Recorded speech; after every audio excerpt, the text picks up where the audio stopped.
Since we're at the All-Star break for the Raptors, I figured now's as good a time as any to just take a pause, talk about what we've seen to this season, talk about what we anticipate moving forward, and figure out the ceiling on what this Raptors season might bring. What's up everyone, it's JJ Buckets. I've told you what we're doing today, so just before we fully hop into things, just the usual drill, make sure you are leaving a like on the video. It helps me and the algorithm out a ton. If you're new here, subscribe to the channel as well. Plus, if you plan on doing a responsible sports betting in the near future, just make sure to check out my link in the description below for today's sponsor. At the time of this recording, the Raptors currently sit at 9th in the East, a play-in team with obvious aspirations, I would believe, of moving up in the standings. So let's take a look at the good of this season, the bad of this season, and kind of just the remainder of the schedule and more or less what we can anticipate from this team. Now, obviously, there's going to be a lot more that you can talk about in these sections than what I'm going to cover, because Lord knows nobody wants to sit here and watch me talk for like an entire hour, so I just picked out some of the main points to me. Obviously, there's more, a lot more that you can get to, so if you have anything else to drop it in the comment section below, naturally. So let's start off with the good. For the Raptors, I think one of the best, I'd say, points of the season is Pascal Siakam is having a career year, obviously averaging 25.2 points per game, 6.1 assists per game, both career highs. And as far as the advanced numbers, speaking of those assists, his assist percentage continues to rank very high. He's in the 96th percentile according to Cleaning the Glass. Needless to say, he's been a damn good offensive engine for this team. Got that all-star nod as an injury replacement when, quite frankly, he really should have had it in the first place as one of the original picks for the All-Star game. Nonetheless, we got there with him. Obviously, I don't think a lot needs to be said here, but I still wanted to point it out. Like, Pascal has been really great this season, and quite frankly, you know, this is me just kind of, yeah, I wouldn't say it's guesswork, but going back to the trade deadline when, you know, there was that big story about Pascal getting called into management's office, a lot of people were worried about that in terms of like, hey, he might be getting traded. I think it was more actually along the lines of, you know, Masai and Bobby wanting to figure out where Pascal's head is at with this team and where he sees them kind of moving forward, because he's been so good, because he's been so integral to this team. Sorry, that was a little bit of a weird sidebar, but nonetheless, you get the idea there. Like, Pascal is very much so, I'd say, the face of this team right now. Obviously, in the future, you got Scotty Barnes, so that might change, but at the moment, obviously, Pascal is your top 15 to 20 player in the NBA who is the catalyst for your team, and he has been having a tremendous season. Now, continuing with the good here, for all the struggles this season for Toronto, they do actually have a positive in both the plus minus and traditional stats and in terms of net rating on the year. And I think this could actually be a really good indicator that they're a better team than their, you know, sub 500 record shows. And they can be strengthened moving forward by, obviously, I think that I'm going to talk about after this, but you know, the Raptors have, you know, underwhelmed in terms of the actual like win-loss column, but obviously we know a lot of those games have been competitive, even though a lot of those games can jokingly be referred to as like fake comebacks. Shout out to Noor on Twitter for that one. And you have a team here that has been competitive all year, despite the fact that they've ended up on the losing side of things, obviously more often than not. Hopefully, you know, with this next thing here, some of that can change moving down the stretch here for the Raptors season. And obviously the next thing that I'm going to talk about, and it's, I think, the big one and obviously the big talking point in recent Raptors memory, talking like circles, whatever, you have the Jakob Poeltl trade, right? And, you know, you can talk about the compensation, all that stuff of the Poeltl trade in a different video that's not this one. In terms of the actual like team fit and the addition of Poeltl to this squad, I really do genuinely think it's a very good add moving forward.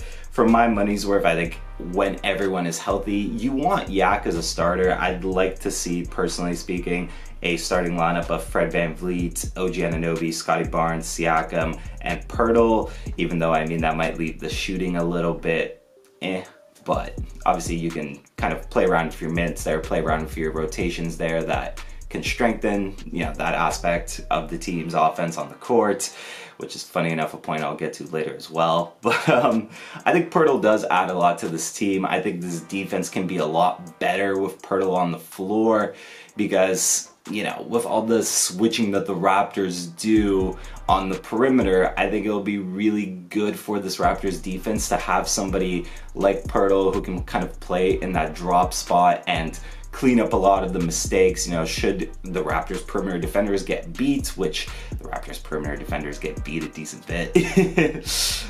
He'll be a great addition there. He'll be a good addition obviously on the glass on both sides of the ball, and he can be a nice pick and roll threat as we've seen with somebody like a Fred VanVleet. So there's a lot of good additions that he brings to this team that could honestly make them a lot more competitive down the stretch than they have been to this point in the season. Switching over to the other side of things here, let's talk about the bad with this season. And now, respectfully, in a season like the Raptors have had where they've obviously underachieved, I'd say, expectations at the beginning of the year, you can talk about a lot with the bad, and like I said before, if I covered all of it, then this video would just run for far too long. So again, here are at least the main things that stick out to me. Obviously, number one is the biggest thing, in my opinion. The injuries have been brutal for this team. They've lost key contributors very regularly. It has not been a very healthy looking season for the Raptors. And hell, I mean, even now you can talk about the fact that obviously OG Anunoby is out.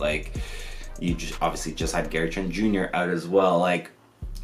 Injuries have derailed. I don't want to say they've been the main reason that the Raptors have been bad, because there's plenty of other reasons that the Raptors have been bad, or at least underwhelming if you want to use that word instead. But I'd say the injuries have definitely played a massive part in it. Now, speaking of things that have played a part in the Raptors being bad, they are a bottom 5 team in the league in both effective field goal percentage, where they are 3rd last, and true shooting percentage, where they are 4th last, which just is a long way, or I guess an elongated way of me saying the Raptors have not been a good shooting team, which is kind of funny to me because in the post-trade deadline press conference with Masai, he was talking about how, he believed in the team, he just needed them to be one of the best shooting teams in the league, which is hilarious to me because they're one of the worst shooting teams in the league. It's very obviously been a woe. It has been something that's troubled the Raptors all season, and quite frankly, it is still one of the glaring weak points, I would say, of this team moving forward. And the other thing that I just find incredibly weird about this season, and it's not just this season, we saw it I believe last season as well, more or less, the numbers are obviously different, but the Raptors continue to be one of the slowest paced teams in the league, which is odd for a multitude of reasons here, which I'll get into. So their rank is 25th in the league for pace of play, despite the fact that they really do thrive in transition. So they rank 25th in the league for pace, but when it comes to the fast break and fast break points, they're actually 2nd in the league. They average 18.1 points per game in the fast breaks, so it's man, what's going on there? Well, I mean, you could obviously point to the fact that the defense hasn't been good, so maybe they don't get a chance to play that up-tempo style as much as they do, or as much as they would like to, let's put it that way. But nonetheless, again, you look at the numbers there, and you look at, frankly, the team construction, and you just wonder to yourself, you have the personnel that you want to be playing an up-tempo offense, and you're playing this incredibly slow pace, and it's not working out for you, especially because the half-court offense continues to be abysmal, right?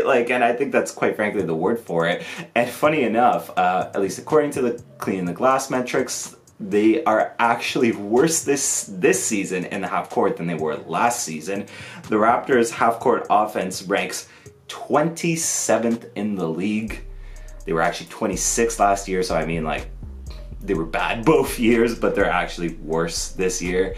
And yeah, just the pace of play, the offense. And it's really funny because in spite of all of this, the Raptors actually have a good offensive rating as far as all things go, but it's it's weird that the style that I guess they kind of end up defaulting to, or the style that they, you know, just end up playing, is not the one most conductive to winning for this team. Until the half-court issues for this team are addressed, quite frankly, I just, sorry not sorry, don't see the Raptors competing for anything significant in terms of especially playoff success, because obviously in the playoffs where the game slows down, that half-court offense matters so much more, and the Raptors are just not good at it. So where does that leave us moving forward? Now, there is some good news here. The Raptors do actually have a fairly easy schedule, I would say, for the remainder of the season. Like, you take a look at it, you can easily see the Raptors, and this is actually, I mean, crazy considering the results we've seen to points, but I think you can easily see the Raptors being a plus 500 team for the rest of that schedule for sure. Like, I don't think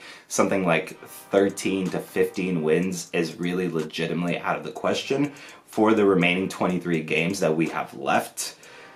And I mean, if you just crunch the numbers on it, where does that leave the Raptors team? Obviously, to talk about this ceiling, it leaves the Raptors around 500 or maybe just above 500 to close out the season, which will, in all likelihood, probably leave them, I'd say, around either the high end of the play-in, so like a 7th or an 8th seed, or maybe if they really just over-exceed expectations, I would say with the remaining schedule here, they could maybe climb as high as like, I don't know, like 6 or something like that. Like, it is easy to see the Raptors having enough success here to definitely be a playoff team. I don't think that is an unrealistic possibility by any stretch of the imagination. I think the Raptors are more than good enough to qualify for the playoffs. A discussion of whether or not that's the best course of action for this team is a different video for a different day, and I believe anybody that follows my channel kind of knows my thoughts on it. Like, again, the later we get into the season, I had the best and worst case scenario video like before the end of the season, and we just get staggeringly closer to the worst case scenario that I talked about in that video.